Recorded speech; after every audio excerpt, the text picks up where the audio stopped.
Okay, so we're going to talk about another concept. And this concept is, we're just going to call it energetic wealth, okay? And the kind of energetic wealth that is better than money, fame, even power, okay? Now, I don't have a lot of money. I mean, anyone that knows me, I feel like I'm famous to them. That's all I need to be. And power. The organization I'm in, I feel like I have quite a lot of power. In fact, I feel like I have a great wealth in that. But outside of that, I'm going to tell you the secret that all of us are actually striving for. So, the secret that we're all striving for, essentially, we're trying to get good karma. And we might as well just call it good energetic wealth. Okay? There's good karma and bad karma, right? When you know that happens, and clearing your bad karma is quite complicated.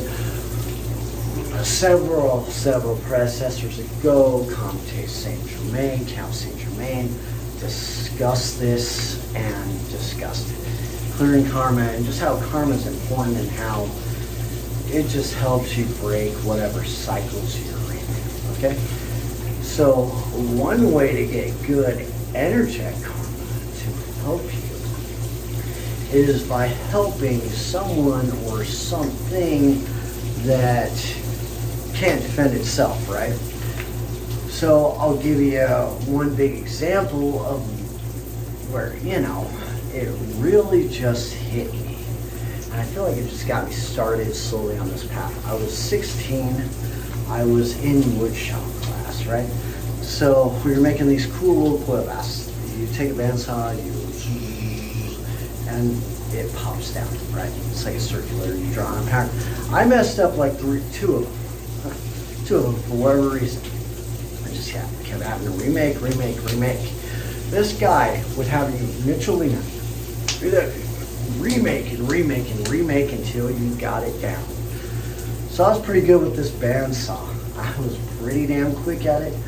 My friend Justin Rozek, not Justin Emery from the car thing, where we're stealing that car. No, borrowing it, whatever. Different Justin. So Justin Rozek. We were sitting there in class. He was a grade above me. He just wasn't able to get down. And sometimes we had different aptitudes, and that's fine. So I was able to get it through, and I would start charging a Pepsi to do it, like a little 12-ounce Pepsi or a Rockstar energy drink, those black cans. Okay, I would charge one of those, and I would get you through one like that. Michelina, kept asking. I was so young, and I'm like, okay, I'm really fooling this guy if I just say, and my last one just didn't turn out perfect. Michelina's like, you're pretty good at making these pots, and I saw you just hand off two in a 20-minute period. So, he took us all back there. You all failed. I'm like, shit. He sent them away. They were done with the class. Me, I was like, shit, this has got to be bad, whatever it is, he has me last. He's like, why did you do it? I don't even care you were doing it for sodas. Why? Outside of that, why? This was one of the best lessons I ever learned in my life. I should have said, Michelina, I don't think they could get through it. I don't think they could do it, He's like, all right, fine, whatever. You think that? Okay. Smart guy, right? But you call me a smart aleck, basically. It's like, okay, well, tomorrow, or next time you come, because I think it was like every other day, if I'm not mistaken. So like every other day, he basically was like, okay, you're gonna help out this guy named Joshua Oltz. And, Joshua Oltz, I think he had a disability. I don't know what it was, I didn't ask, wasn't told, whatever. Pretty much, his parrot and Michelina just chilled in the back room, doing whatever it was they were doing, probably bullshit. They were actually really cool, so I think they were just professional bullshit. They thought it was probably funny to teach me a lesson about academic dishonesty. So I helped Josh Waltz. I mean, I helped him with every project from first to last.